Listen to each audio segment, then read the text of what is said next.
지금까지 다뤘던 전개 문제들은 다 free space라는 데서, 그러니까 물질이 없는 공간이죠. 텅 비어 있는 공간. 말하면 텅 빈 공간 이렇게 표현할까요? 텅 빈 공간이라는 그 이제 자유 공간이라고 표현해요. 자유 공간이라고 표현하는데 진짜 의미는 이제 텅 비어 아무것도 없다라는 그런 의미죠. 아무것도 없는 공간에 전하가 있을 때 그 전하가 어떻게 놓여 있느냐에 따라서 전개가 어떻게 형성되는가, 그 전개를 구하는 방법은 또 어떻게 하는가, 전위를 이용해서 하는 방법, 뭐 여러 가지들이 있었죠. 그걸 다뤘었는데 이제부터는 이제 또 물질이 있어요. 자유 공간에 물질이 채워져 있어요. 물질이 있는 공간. 그 물질을 한번 다뤄보려고 해요. 물질.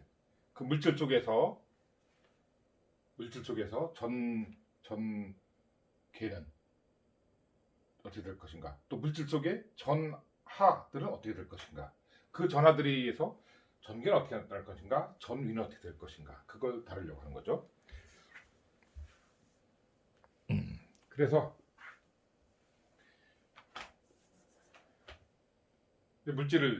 물질이라고 하는 것은 원자로 구성되어 있죠. 원자라고 하는 것은 중앙에 원자 핵이라는 게 있고, 그 원자 핵에는 양성자, 중성자 있는데 그 중에서 전기를 띠는 것은 양성자, 플러스 극성을 띠고 있죠. 그 플러스 극성을 띠는 양성자 그리고 중성자 등이 이루어져 있는 원자 핵 주변을 마이너스 극성의 전자가 돌고 있죠.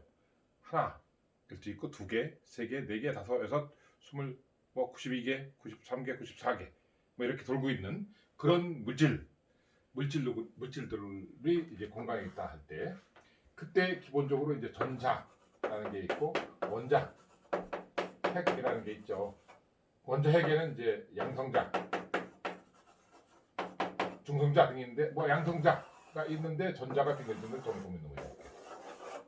여러 개, 한 개, 두 개, 세 개, 여러 개, 그런 것들이 물질을 이루고 있는 기본이에요. 기본. 그런데 그렇게 물질 있는 것 중에서 어떤 물질이 이렇게 있다. 이게 만약에 그 어떤 물질인데, 여기에 이제 이런 식으로 원자들이 빼곡하게 있겠죠. 원자들이 빼곡하게 있는 것 상태에서 이 안에는, 그러니까 이 안에는 전자도 있고, 전자를 갖다 이렇게 이렇게 표현하기도 하고, 또 마이너스 이렇게 표현하게 돼요. 똑같이. 그러니까 전자는 일렉트론이라는 의미로 또 이게 마이너스 붙여갖고 이렇게 그리기도 하고, 양성자는 이제 P 이렇게 표현하기도 하고, 또는 뭐 플러스 이렇게 표현하기도 하죠. 그런 것들이 여기에 이제 그 플러스 마이너스 이렇게 어떤 그 모여서 물질을 구성하고 있죠. 이렇게 물질을 구성하고 있는데, 어떤 물질은 이 바깥에 있는 전자가 많이 있을 텐데, 바깥에 있는 그 물질을 구성하고 있는 전자들이 절대로 그 핵 주변을 떠나지 않는 게 있고, 원자 핵 주변을 갖다가 절대로 떠나지 않고 그대로 이렇게 묶여 있는, 그대로 다 한 덩어리 묶여 있는 그런 물질이 있고, 어떤 물질은 제일 바깥에 있는 전자들이 뭐 수십 개 수백 개가 아니라 수십 개 정도 있는 그런 수준을 할 때에, 제일 바깥에 있는 전자들이 마음대로 이 안을 돌아다닐 수가 있어요. 마음대로. 어떤 물질은 마음대로 돌아다닐 수 있는 물질이 있고, 어떤 물질은 그냥 여기에 그 원자 자체에, 원자나 어떤 분자에 딱 속박이 돼가지고 다른 데로 움직여 나가지 못하는 그런 물질이 있고 그래요. 이렇게 마음대로 움직일 수 있는 물질, 마음대로 움직일 수 있는 전자, 이런 것들을 우리가 free electron이라고 해요. free electron.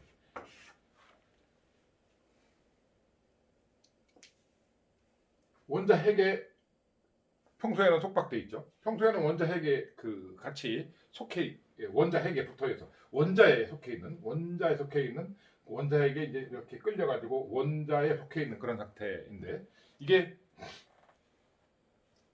언제든지 바깥으로 이걸 벗어나서 바깥으로 돌아다닐 수 있는 그런 상태로 있는 그런 물질이 있다. 그런 물질 같은 경우는 여기에 이제 플러스, 마이너스 이렇게 외부에서 이렇게 플러스, 이렇게 마이너스 이렇게 가해주게 되면은 그러면 여기에 이제 이렇게 일렉트릭 필드가 이렇게 생긴다. 외부에서 이렇게 생긴다고 보셨겠죠. 전체적으로 이렇게. 그렇게 되게 되면 여기 있는 전자들이 마음대로 돌아다닐 수가 있으니까 전부 다 이쪽으로 몰리게 돼요.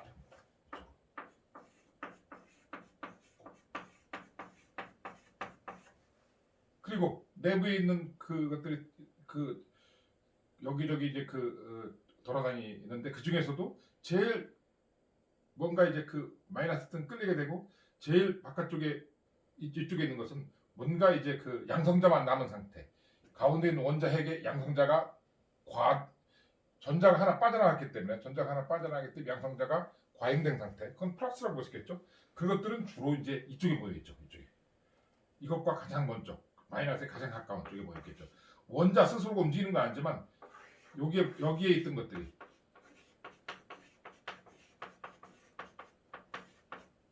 이렇게 돌고 있던 것들이 떨어져 나가가지고 여기 가서 붙어 있게 된 거죠. 여기 제일 끝에. 더 이상은 이 물질이 여기까지만 있고 여기까지만 있다. 그러면 물질 바깥으로 튀어나가지는 못하죠. 물론 바깥으로 튀어나가는 경우가 아주 강력하다면. 근데 여기서는 이제 그냥 일반적인 걸 이야기하는 거죠.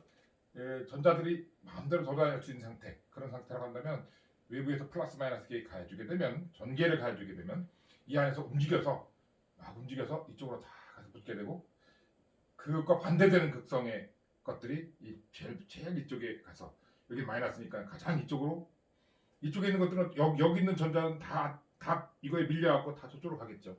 가는 대신에 여기는 이제 상대적으로 플러스인 그런 물질 상태가 되겠죠. 이렇게 마음대로 그 안에서 전자들이 움직일 수 있는 그런 상태를 우리가 프리 일렉트론이라고 하면서, 이런 그 프리 일렉트론들이 있는 그런 물질을 우리가 컨덕터라고 해요. 컨덕터, 도체라고 하죠. 도체. 또 전기를 잘 인도한다. 도체라고 합니다. 컨덕터.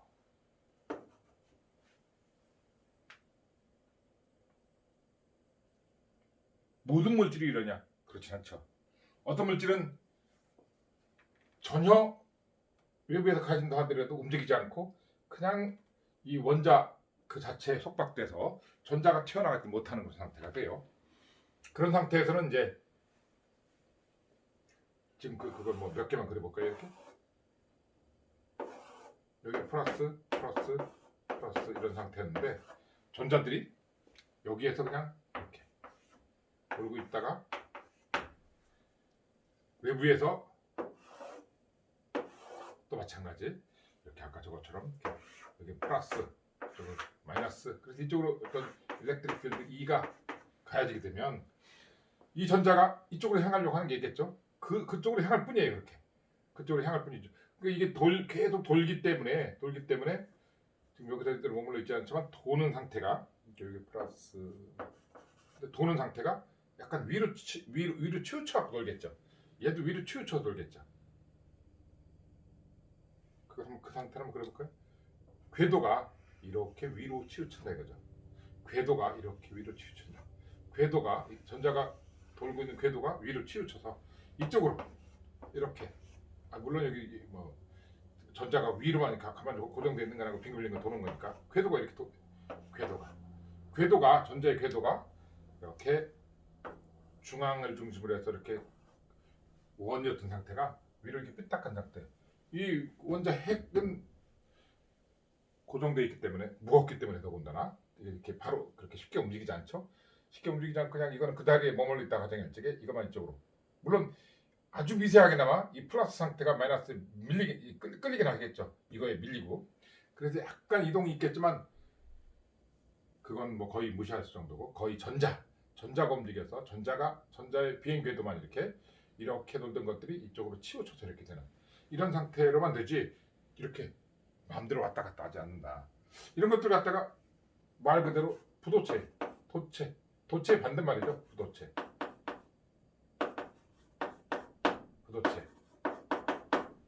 영어로도 non-conductor 이렇게 했으면 좋겠는데 non-conductor라는 용어는 없고, 부도체를 인슐레이터라고 그래요. 인슐레이터. 부도체. 또는 이 부도체를 또 뭐라고 하느냐? 다이엘렉트릭이라고 그래요. 다이엘렉트릭스 할 적에는 우리가 우리말로 뭐라고 번역하냐? 유전체라고 번역해요. 유전체.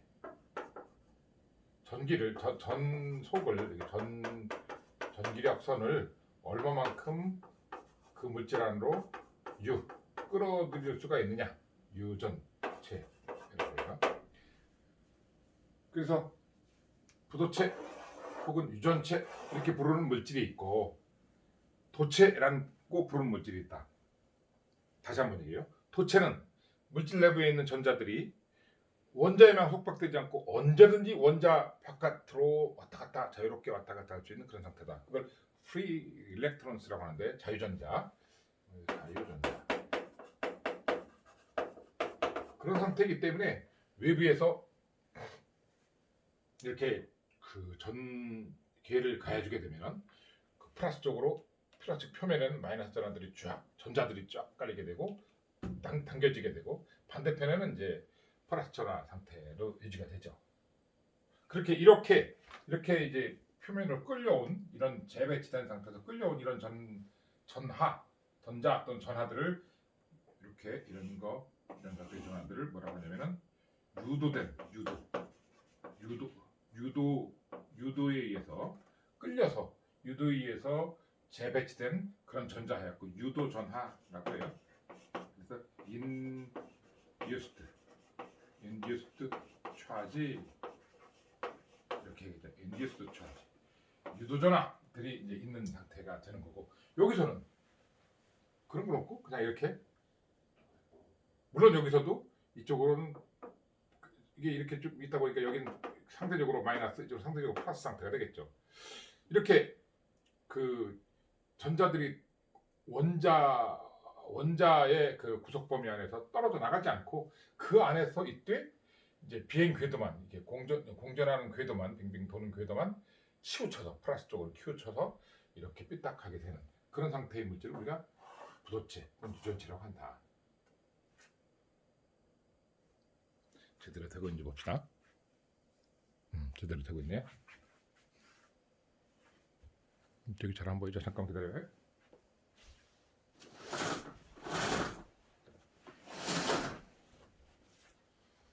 햇빛이 그쪽이 강해서 그렇지 잘 안 보였었구나 이쪽에. 자 이렇게 하면 이제 좀 낫네요.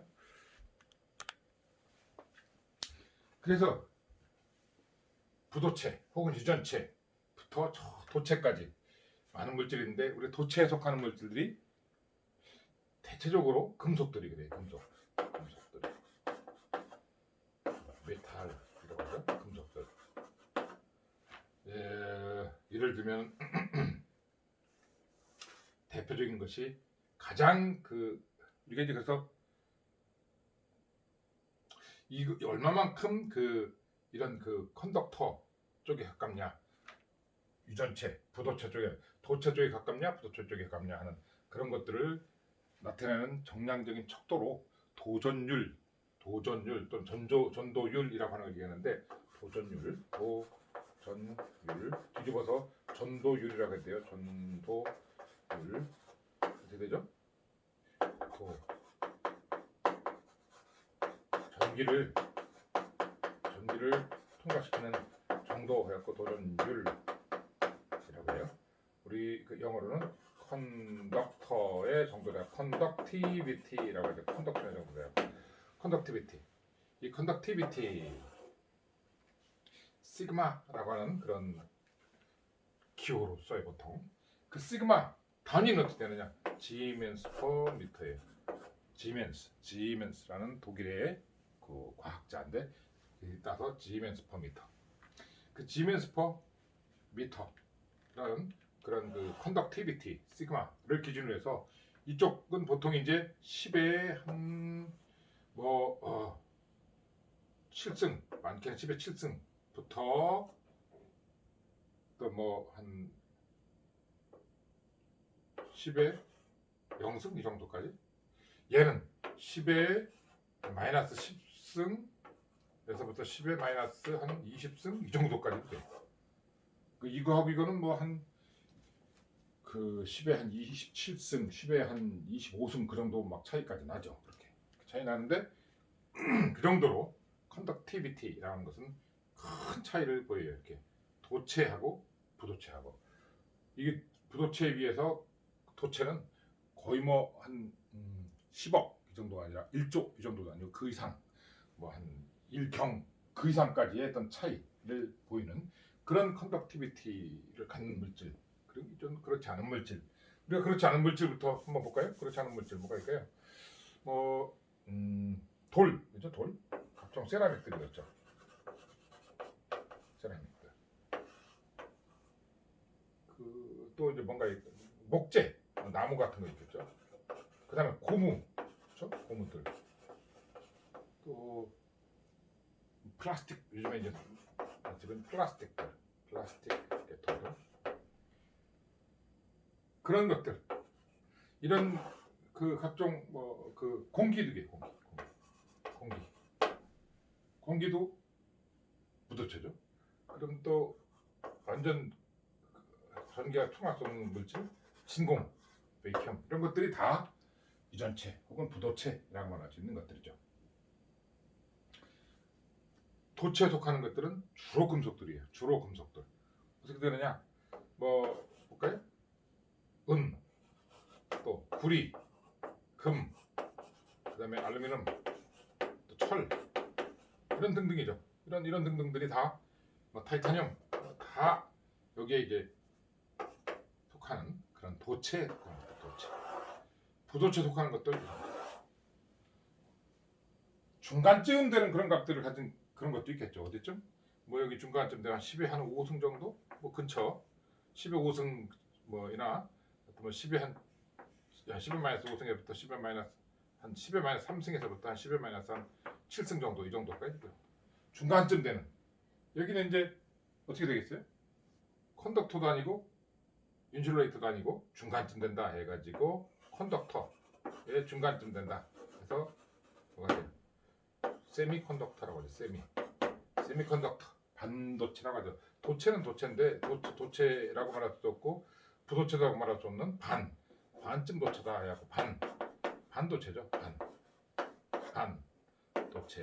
도체인데 반쯤 도체다. 중간쯤 된다. 이거 해당되는 거 대표적인 것이 우리 뭐가 있어요? 실리콘이라든지 또는 게르마늄이라든지 이런 것들이 이제 그런 그 반도체 저기 성계를 띄고 이렇게 말해서 중간쯤 되는 것들이 있을 수 있다. 물질 중엔 이렇게 이제 전기를 잘 통하는 물질이 있고 전혀 통하지 않는 물질이 있는데 물질에서 전혀 통하지 않는 그 전기가 잘 통하지 않는 물질 그런 물질을 부도체 또는 유전체라고 하는데 이 부도체 유전체는 지금 여기서 이렇게 보지만 플러스 상태 마이너스 플러스 외부의 전개를 가할 적에는 외부 전개를 가할 적에는 이렇게 플러스와 마이너스가 그 궤도가 이렇게 약간 벗어난 그러니까 그 원자핵의 중심과 이 전자 궤도의 중심이 일치하고 있던 상태에서 외부에서 전개를 가해지게 되면 전자 궤도가 한쪽으로 끌려가기 때문에 한쪽으로 끌려서 이렇게 삐딱하게 되기 때문에 전자 궤도의 중심과 원자핵 중심이 어긋나게 되겠죠. 그렇게 어긋난 상태가 되면은 플러스 마이너스 극의 중심이 벌어진 상태가 돼요. 그렇게 벌어진 상태를 우리가 이쪽에서 다시 설명하겠지만 분극이라는 현상이 존재해요. 극이 달라진다. 극이 갈라진다. 극이 갈라진다. 분극. 그래서 폴이 만들어진다 해서 폴라리제이션이라고 하죠. 폴라리제이션. 이 분극이 일어난 상태, 극이 갈라진 상태. 극이 갈라질 때도 이 두 개 사이의 거리는 극 사이의 거리는 굉장히 가깝겠죠. 아주 원자 규모니까 그 단위가 굉장히 가까운. 그런데 여기에 플러스 Q였다면 얘도 마이너스 Q 이렇게 되니까 플러스 Q 마이너스 Q가 아주 가깝게 붙어 있는 상태. 그런 상태를 우리가 뭐라고 해요? 다이폴이라고 하죠. 일렉트릭 다이폴. 그동안 많이 다뤘던 일렉트릭 다이폴들이 바로 이 부도체 또는 유전체 안에서 존재하게 된다. 이제 그런 것들을 이제 기본적으로 안고 이제 얘기를 하면 되겠다. 그래서 이제 이렇게 지금 이제 그래도 여기 뭐 풀어볼까요? 뭐 이렇게 다시 이 높낮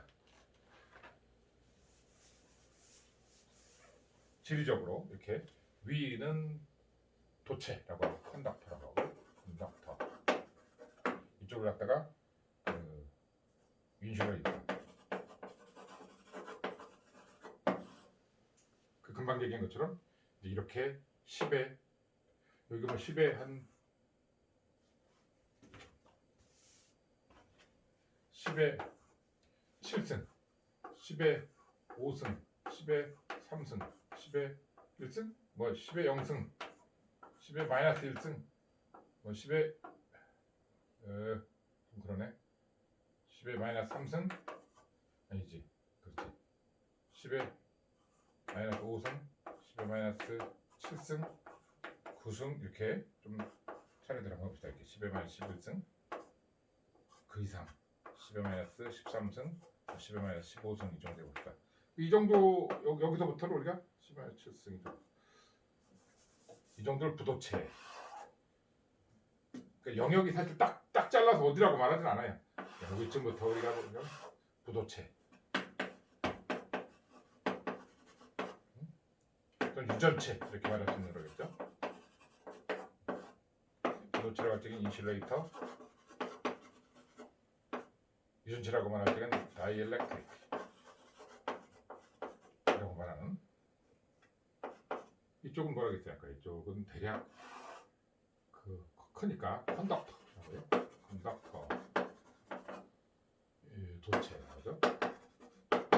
그리고 더 큰 걸 없을까? 이 뭐 10에 한 9승 되는 것들도 요즘에 이제 만들어지고 있어요. 특별한 상황에서 이걸 갖다 우리가 슈퍼컨덕터라고 하죠. 무한대까지 있을 수 있어요. 무한대까지 어디까지 갈지 뭐 슈퍼컨덕터 완전히 무한대인 그런 재료가 현실적으로는 없겠죠. 그래서 이런 완전 무한대인 걸 갖다가 우리가 완전한 도체, 퍼펙트 컨덕터. 나중에 마그네틱 컨덕터도 있을 수 있기 때문에 퍼펙트 일렉트릭 컨덕터라고 표현하고 이거 줄여서 PEC라고 이렇게 하고 있어요. PEC 이렇게 시그마예요. 시그마 컨덕티비티 시그마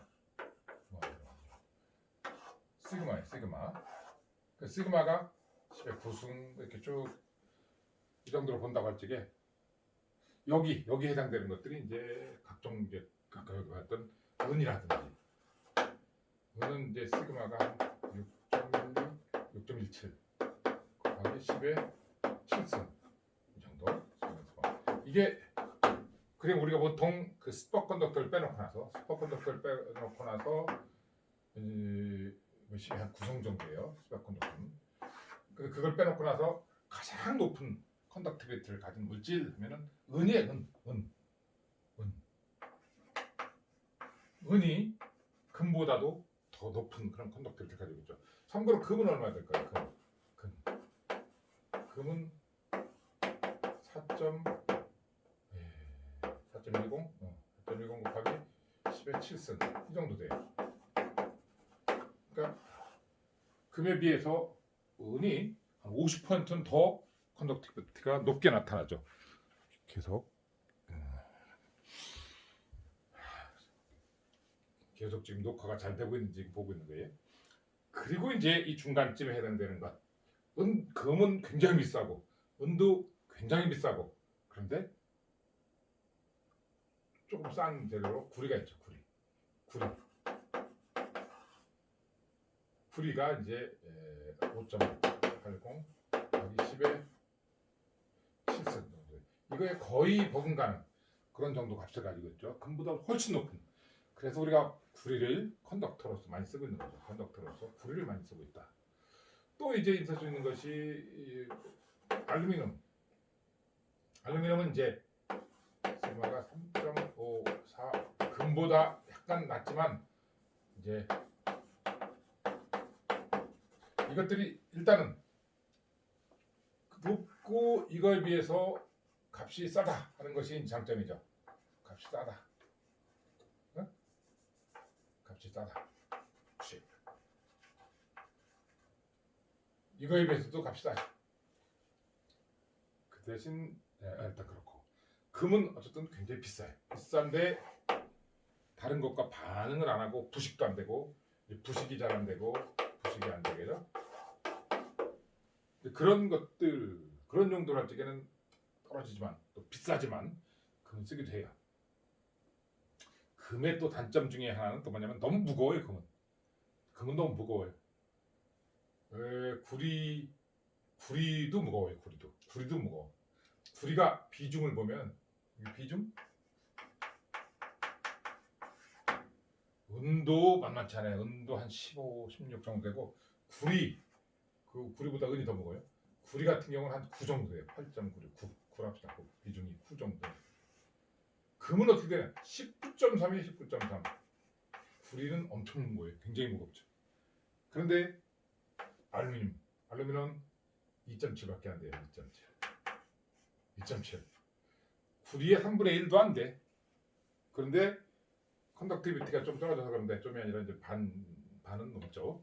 그 컨덕티비티가 좀 떨어져도 가벼운 걸로 난다. 그때는 알루미늄을 써요.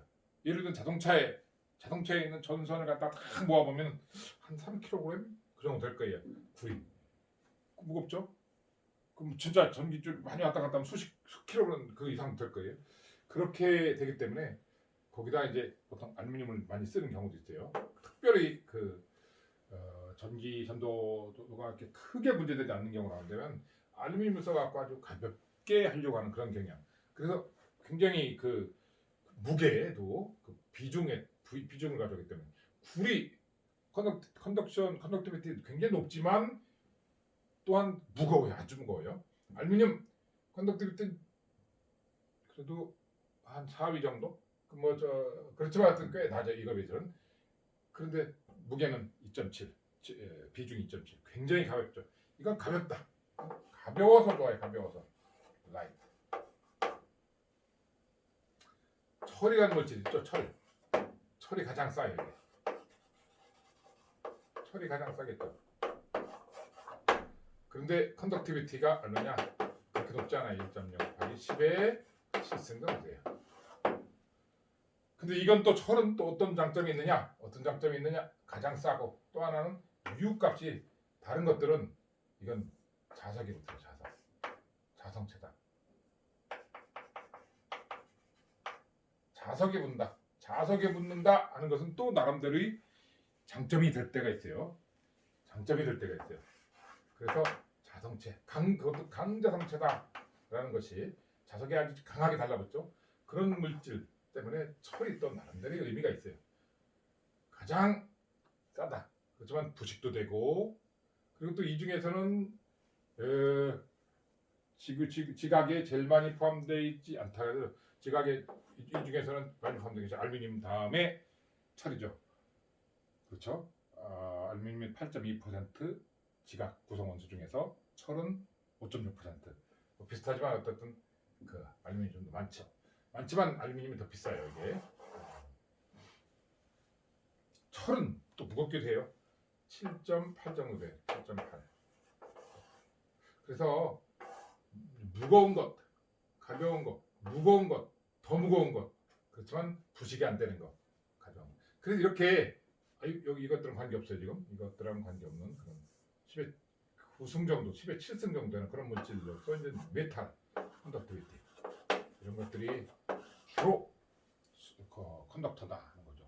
그 여기쯤 되는 것들이 이제 반도체인데 세미컨덕터. 반도체 요즘에 우리가 쓰고 있는 실리콘이라든지 또 게르마늄이라든지 또 이거는 이제 아예 사족에 속하는 것들이지만 이 사족에 있는 거 말고 3족과 주기율표에서 5족에 속하는 것 중에서 합치게 되면은 뭐 이제 그 갈륨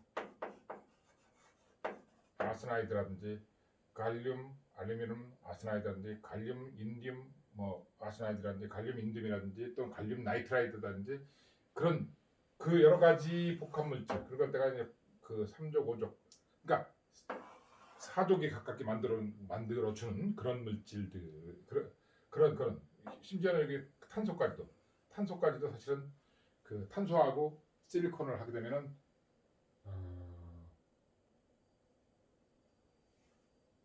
SiC라고 해서 실리콘 카바이드라고 해서 아주 굉장히 그 각광을 받는 그런 그 반도체가 될 수 있어요. 여기 또 뭐 그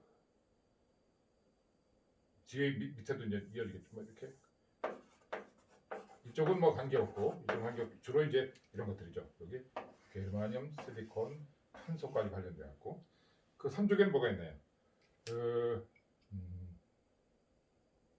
보론, 알루미늄, 갈륨, 인디움, 탈륨 이 중에서 이제 주로 많이 이제 이용될 수 있는 것이 근데 이것들은 이제 5족과 이제 같이 해야 돼요. 인, 아슨,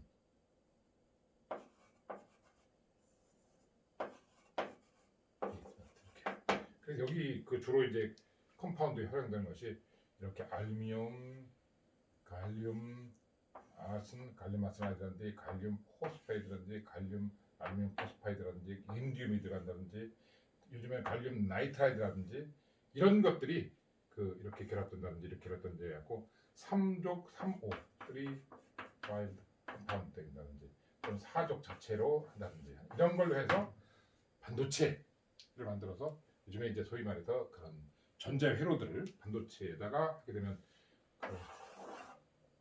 뭐 트랜지스터라든지 또는 IC라든지 뭐 그런 뭐 시모스 여러 가지 만든다든지 그런 그 디바이스를 만들 수 있고 또는 뭐 요즘에는 또 뭘 만들어요?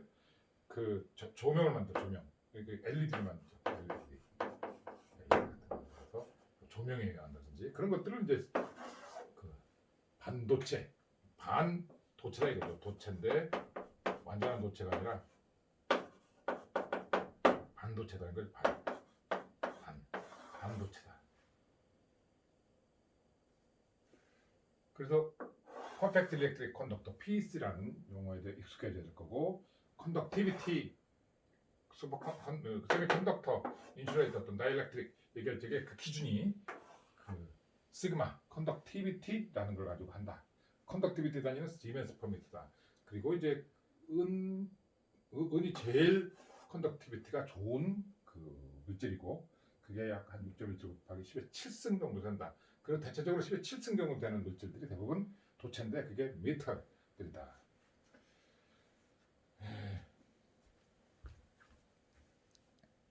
잘 녹화가 되고 있네요. 그래서 이제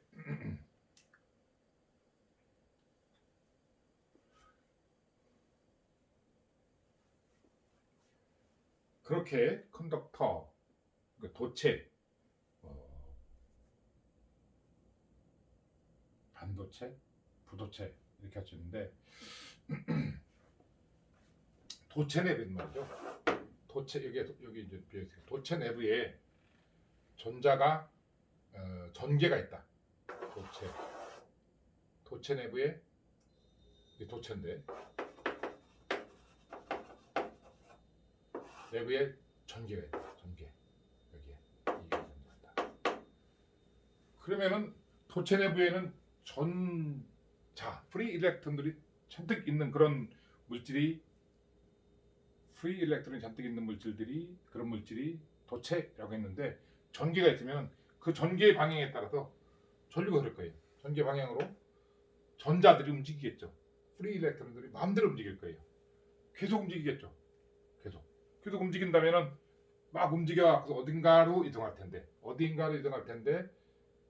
전개가 나중에 이렇게 돼 있다. 그럼 전개가 있는 그 상태의 어떤 마지막 상태.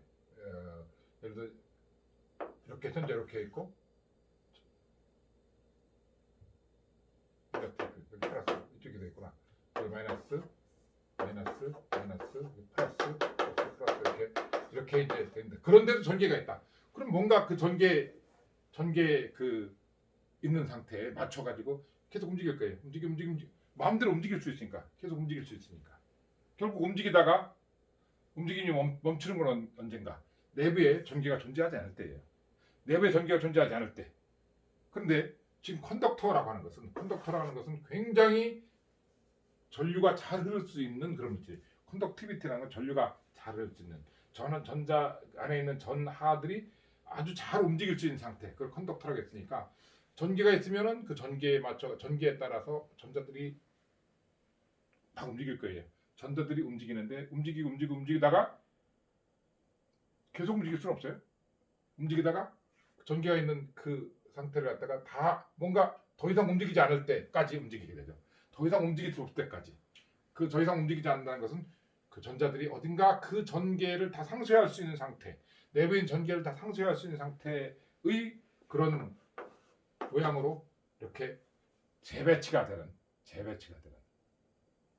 그리고 이제 인듀스드 차지라고 아까 얘기했는데 그런 차지의 인덕션이 일어나고 난 다음에 멈추는 거죠. 그런데 전개가 있다. 그럼 계속 움직여서 전개가 내부에서 해소가 될 때까지. 왜 그러냐면은 이렇게 했게 되면 여기 플러스 마이너스 향해서 이렇게 전개가 형성되는데 그 전개가 내부에 있던 원래 그 얘를 움직이게 했던 내부 전개를 상쇄하는 방향으로 생길 거예요. 그래서 결국은 내부에 전개가 존재한다면은 계속 전자들이 움직여서 그걸 상쇄해 버리기 때문에 컨덕터 내부에 궁극적으로 전개 제로. 또 전하도 그래서 제로. 내부에 전하가 있게 되면 그 내부에 전하 있는 것만큼 전개라는 것이 생길 테니까 내부에는 전하도 제로, 전개도 제로. 그래서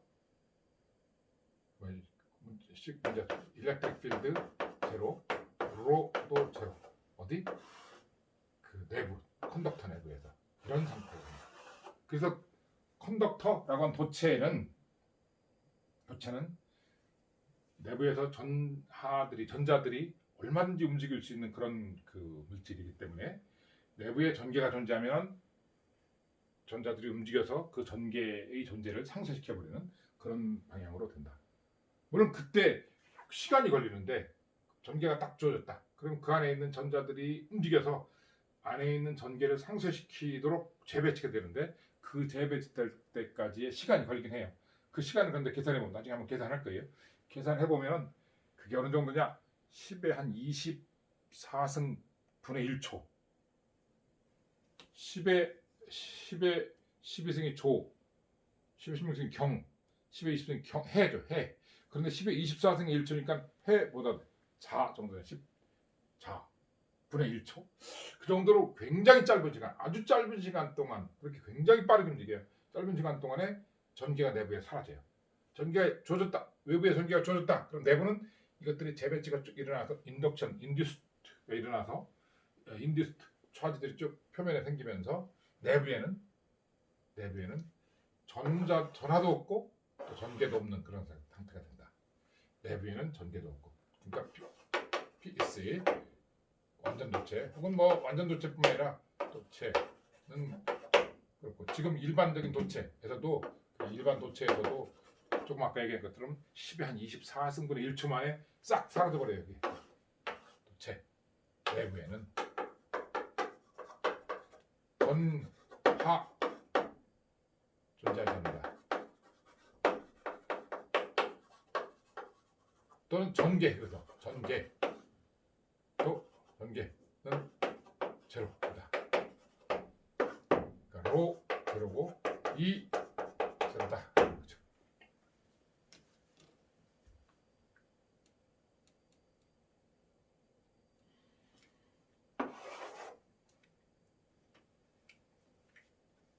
몇 분이 남았나요?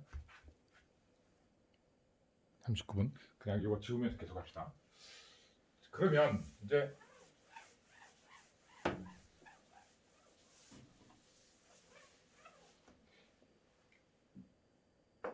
여기가 만약에 프리스페이스에서 도체가 있다. 컨덕터가 있다. 이 안에 컨덕터 컨덕터가 있고 이쪽은 컨덕터고 뭐 컨덕터 덩어리가 있고 그것이 프리스페이스에 넣어 있다. 예를 들면 이제 공기라고 해야 되죠. 공기가 있고 공기 중에 도체가 넣어 있다.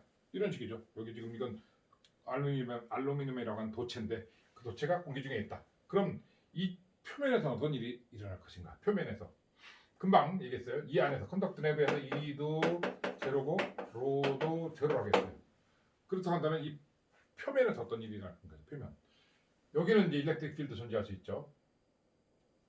일렉트릭 필드 존재할 수 있고 여기는 이렇게 도체 내부니까 일렉트릭 필드 존재할 수 없고 전하도 존재할 수 있어요. 전하는 이 표면에만 존재할 수 있죠. 표면에. 전자는 표면에 또는 마이너스일 수도 있고 하여튼 표면에 로 S 쿨롱 퍼 세제곱미터만큼 존재하는 그런 상태가 될 거예요. 이렇게 표면에는 존재할 수가 있어요. 여기에서 일렉트릭 필드들 여기 일렉트릭 필드 여기 일렉트릭 필드 그러다가 이쪽을 이 원이라고 하고 이 2라고 하죠.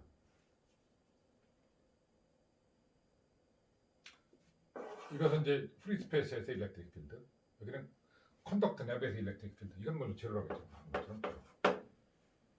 그런데 이 표면에서 어떻게 될까? 표면이라는 것은 이 표면의 어느 한 점 표면의 한 점을 어느 한 점을 이렇게 확대해서 이렇게 된다고 했다. 표면의 한 점, 이게 한 점이에요. 이 점 확대했어요.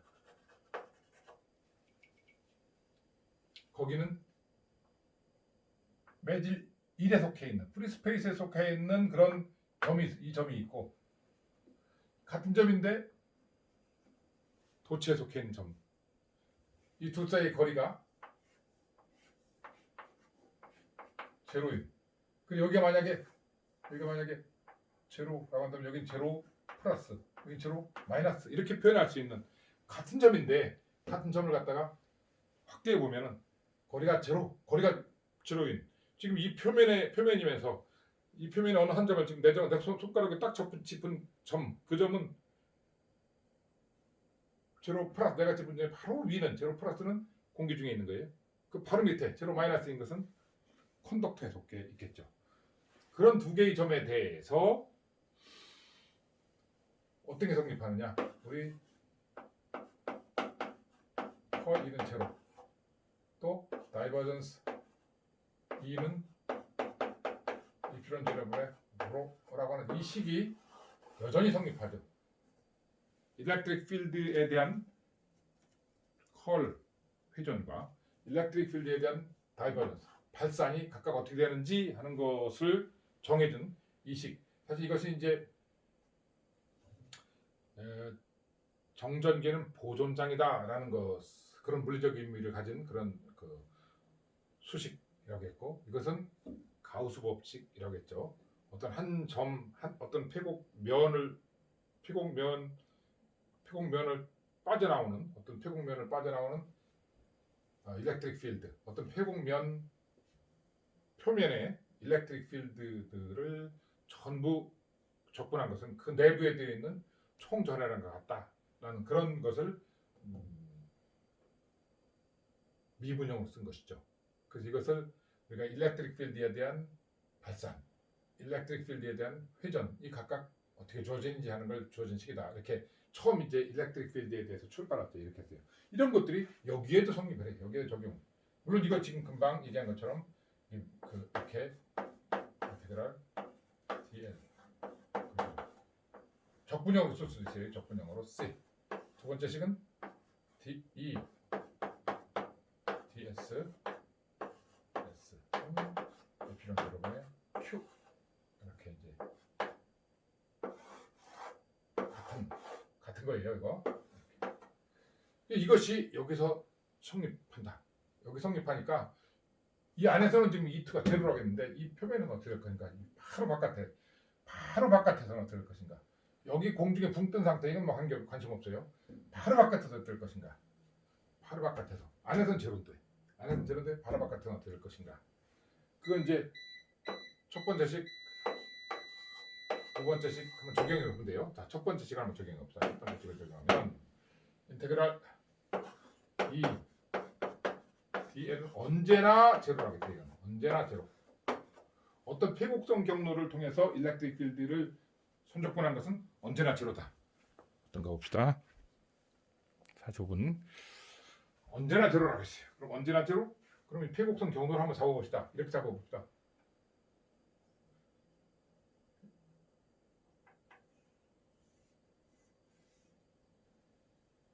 1, 2, 3, 4 이렇게 잡아봅시다. 그래서 이 표곡성 경로 이것은 인테그랄 1에서부터 2까지 2에서부터 3까지 3에서부터 4까지 4에서부터 다시 1까지 적분한 그것이 제로래요. 그런데 여기서 1에서 2까지를 델타 W라고 합시다. 아주 짧게 아주 델타 W 높이를 H라고 합시다. 높이를 H 높이를 H라고 합시다. H라고 하면서 델타 W를 충분히 작게 하면 이 H 값을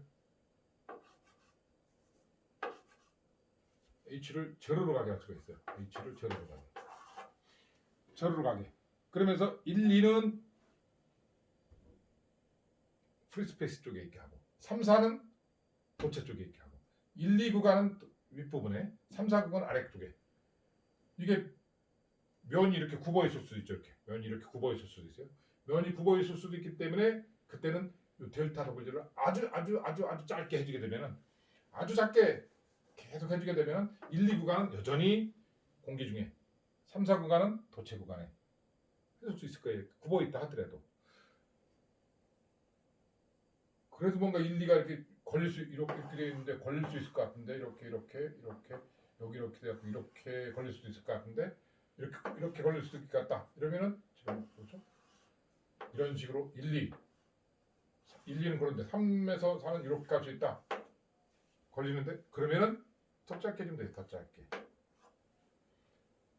그런데 이걸 제로로 만들어주게 되면 그때는 결국은 걸릴 거 아니냐. 그럼 점점 얘를 작게 해주면 H를 제로로 가면서 H가 제로 바짝 붙으면서 제로가 되면서 1, 2는 여전히 이쪽 매질에 3, 4는 여전히 이쪽 매질에 있게 해줄 수가 있다라는 거죠. 그러면은 H를 제로로 가게 해주면 2, 3, 4, 1 H가 제로로 가게 되면 적분 구간 자체가 제로로 가는 거니까 얘는 생각하지 않아도 괜찮아요. 제로. 1, 2로 가는 것은 여기에 일렉트릭 필드 중에서 1,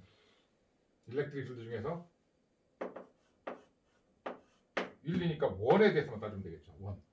그렇죠? 매질 1에 대해서만. 매질 첫 번째 거에 대해서. 그런데 그것에서 이쪽 방향을 T라고 해줍시다. 이쪽 날아가는 방향의 단위 벡터를 저는 날아가는 방향을 A T라고 해줍시다. A T라는 것은 여기서 T라고 하는 것은 이런 선과 나란하다. 이런 선의 접선 방향이다라는 의미. 접선 방향이다. T라는 것은 탄젠셜이라는 뜻이에요. 탄젠셜. 접선 방향으로 접선 방향 이런 뜻이죠.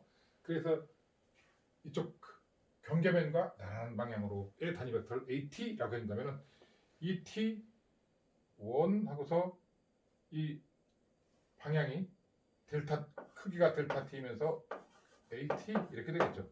이 길이가 적분이 그렇게 돼요. 적분은 그다음에 플러스 3, 4는 3에서 4까지는 AT의 반대 방향이네요. 그러면 마이너스 AT가 되면서 크기는 델타 W죠. 길이는 델타 W예요. 그리고 이 안에서는 지금 일렉트릭 필드가 적어도 아주 짧게 잡았으니까 일렉트릭 필드는 그냥 컨스턴트하다. 적분 적분이 아니라 이제 단순 곱으로 이렇게 표현할 수가 있겠다라는 거죠. 이렇게 이 안에서 물론 이제 ET2예요. 이것이 제로가 된다라는 거예요. 이것이 제로다. 근데 이건 뭐예요? ET2는 ET2가 자체가 제로죠. ET 자체가 제로. 왜? 컨덕터에 보니까 컨덕터니까 컨덕터 내부에서는 ET가 제로라고 했죠? 그래서 제로. 그리고 남는 것은 이거 하나 남는데 이것은 이거하고 이거 하게 되면 결국 ET E1 T가 되겠죠. E1 T 델타 T 델타 W 이걸 제로. 다시 말해서 E1 T는 제로다. 이런 결과로 된다. 이 위에서의 다른 데서 어떨지 모르겠는데 표면 바로 위에 일렉트릭 필드의 탄젠셜 컴포넌트는 제로다. 그러니까 경계면과 나란한 일렉트릭 필드 성분은 존재하지 않는다라는 게 다시 말해서 도체 표면에서 전개의 탄젠셜 컴포넌트 탄젠셜 컴포넌트가 이제 뭔지 알죠? 표면과 나란한 성분이에요. 탄젠셜 컴포넌트는 존재하지 않는다. 존재하지 않는다. 다시 말해서 이 원티는 제로다. 이렇게 식으로 쓸 수 있다는 거죠. 또는 뭐 이걸 그 벡터적으로 아예 이렇게 써도 괜찮아요. 여기다 AT까지 곱한 상태에서 이렇게 쓰면 되죠.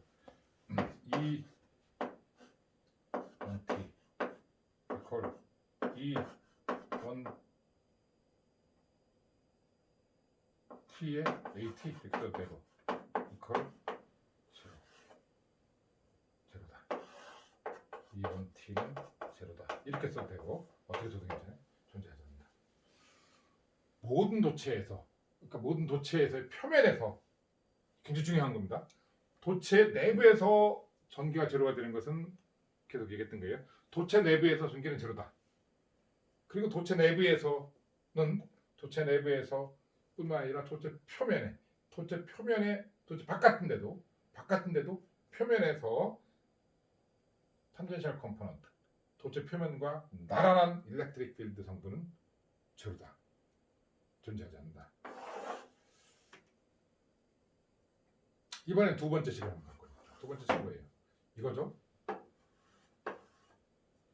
이거는 이제 어떤 폐곡면을 하나 잡아야 돼. 폐곡면을 잡을 때 이거랑 비슷하게 폐곡면을 잡아줘요. 다만 이게 입체가 되게 이렇게 한번 할까 이렇게. 이때도 똑같이 H는 높이는 제로가 되도록 해준다. 그리고 요 윗면이 매질일에 속하고 아랫면이 도체에 속하게 윗면은 여기 속하고 아랫면이 여기 속하게 그렇게 만들어 주자 이거죠.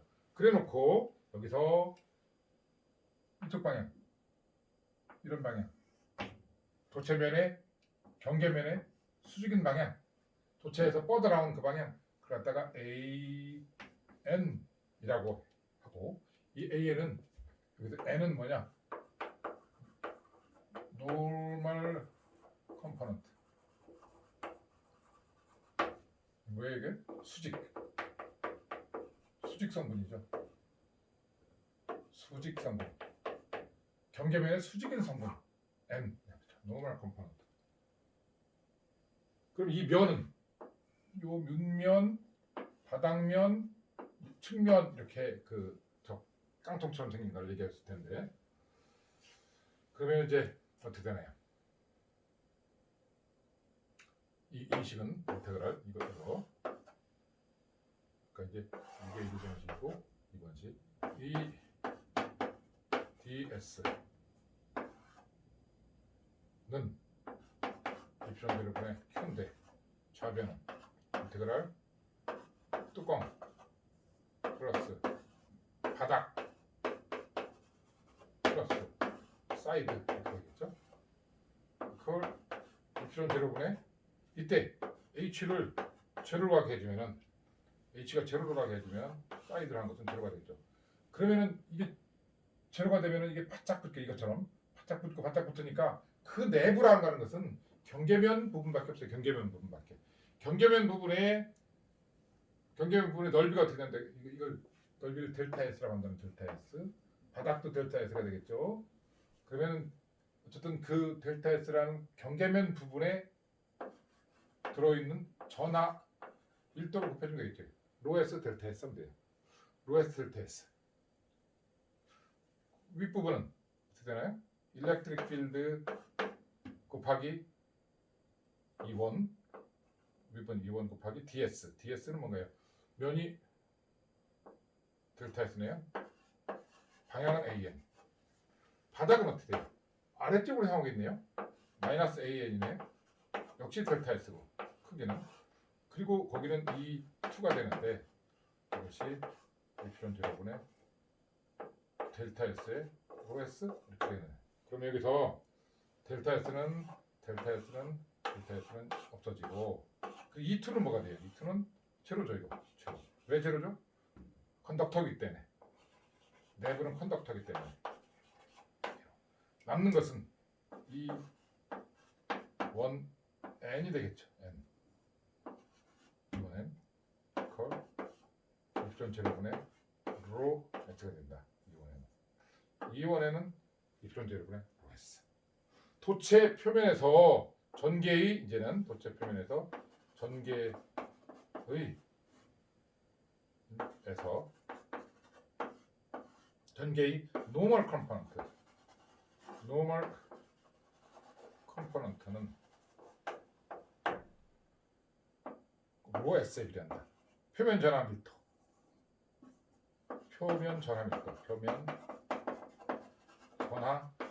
밀도 로 S 에 비례한다. 뭐 그렇게 비례라고 하지 말고 표면 전하 밀도 로 S 나누기 이프론 제로 이다 하면 되겠죠. 이렇게 다시 말해서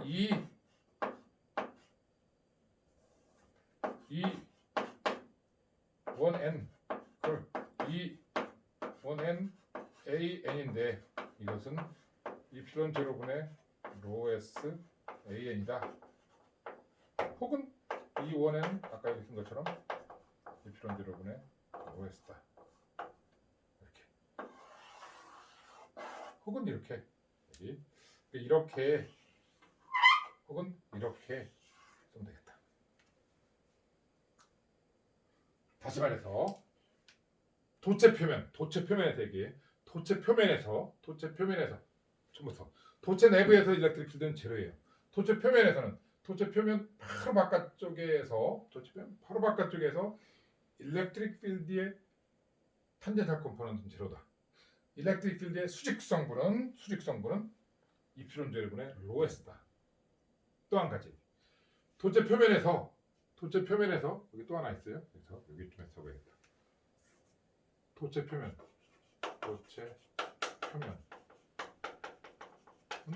등전위면이다. 등전위면이다. 내부에서 전기가 있다고 한다면 다 바깥쪽으로 표면으로 다 밀릴 텐데 도체 표면이 전위가 위치마다 다르다고 한다면 어떻게 되겠어요? 그쪽 방향으로 또 전류가 흘러서 움직일 거예요. 계속 표면에서 움직임이 다 멈추고 나면 더 이상 움직이지 않는, 더 이상 서로 밀리거나 밀치지 않는 상태가 되는 거죠. 등전이면이기 때문에. 그래서 토체 표면은 전부 등전이면이에요. 등전이면. 그러니까 이퀴 포텐셜 플레인. 도체 표면은 등전이면이다. 왜? 도체 표면에 등전이면이 아니라 도체 표면에 전위가 존재한다면 그 전위만큼에 해당되는 전기가 형성되니까 그 전기 때문에 전자들이 움직이게 되겠죠. 전하들이 움직이게 될 거예요. 그리고 움직이는 것은 마음대로 움직일 수 있으나 결국은 움직여서 아주 짧은 시간에 움직여서 그것이 고르게 재배치가 되고 그런 다음에 이퀴포텐셜 상태가 되죠. 이퀴포텐셜 상태가 아니면 또 흐를 테니까. 그래서 더 이상 흐를 수 없는 상태가 되는 것. 그건 바로 이퀴포텐셜 플레인이기 때문에 그런 거죠. 도체 표면은 등전이면이다. 그리고 도체 표면 바로 바깥에서의 일렉트릭 필드는 탄젠셜 컴포넌트 제로, 수직 노멀 컴포넌트는 이프론 제로분의 로 S다라고 하는 것. 도체에서 지금 다루고 있는 거예요. 도체에서 중요한 내용을 할게요. 다시 한번 도체 내부에서 전기는 제로, 전하도 제로. 도체 표면에서는 도체 표면은 다 등전위면이에요. 그리고 또 도체 표면에는 이런 그 전하들이 모여 있게 되는데 그것들이 등전인 상태로 더 이상 움직이지 않고 모여 있게 된다. 그런 것들 인듀스드 차지라고 하는데 바로 도체 표면에서의 그 바깥쪽으로는 일렉트릭 필드의 탄젠셜 컴포넌트는 제로, 일렉트릭 필드의 노멀 컴포넌트는 바로 도체 표면에 존재하는 전하 밀도에 비례하는데 비례상수는 입실론분의 1이다.